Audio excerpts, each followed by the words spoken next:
Hi, Warren Whitlock of Bestseller Authors and the TwitterHandbook.com here with Tim Ferriss. Hi, Tim. Hey, Tim.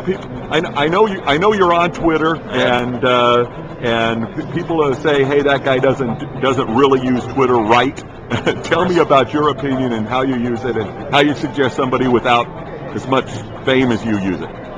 Certainly. So Twitter to me, I used to be a huge critic of Twitter because the only use that I saw was, I just had a burrito, I have terrible gas, or oh my god, just met this crazy guy. And there's nothing wrong with that, but it's one use, and I couldn't identify with that. What I ended up using Twitter for, and I was actually a fairly, I guess, late adopter compared to most of the people in the blog world because I had reservations about it, is as a micro blogging platform. So most of my blog posts tend to be articles, in essence.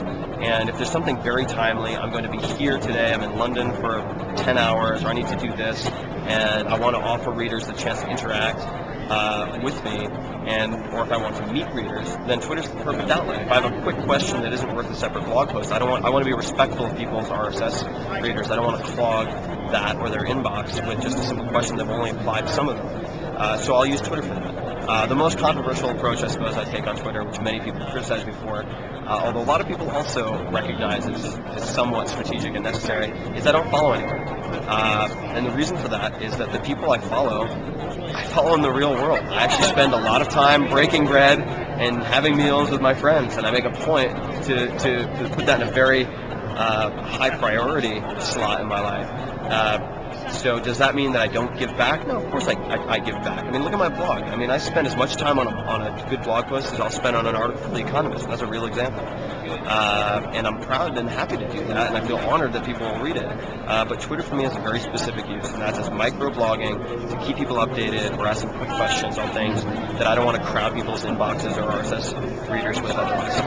And so far, it's worked well for me. I mean, the numbers continue to grow. I know I alienate some people by not following anyone, but just like there's no one way to use a blog, there's no one way to use Twitter. There are people who use it for political activism. There are people who use it to publish newspapers. I use it for microblogging. Other people use it to keep connected to 30, 100, 2,000 friends at a time. I don't think it's possible to maintain 2,000 friendships, so I opt to use it in the way I described. And so far, so good. I'm a big fan. Do you, so what you said is when you're someplace, you post that you're going to be there or interact with people, so you're actually reading the replies that come to you on Twitter. I am. I don't, so here's the issue. I don't reply to many of those replies, although I will direct message people on occasion. The reason that I don't follow people, some people say, oh, well, you can just follow 20 people. No, you can't, because then it would be analogous to sending an email inviting 50 of your friends to your wedding, but you email it to 10,000 people who are your acquaintances. It insults everyone who isn't invited.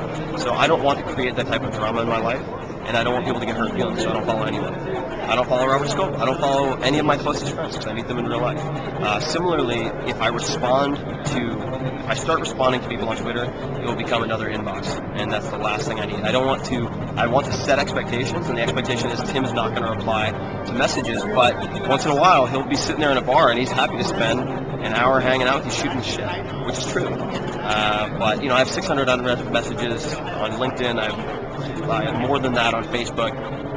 I can't have another inbox. Physically incapable of answering them. Great. So if somebody does use an @ to address you, there's a good chance that you're going to see all of them. There's a very good chance I'll see it.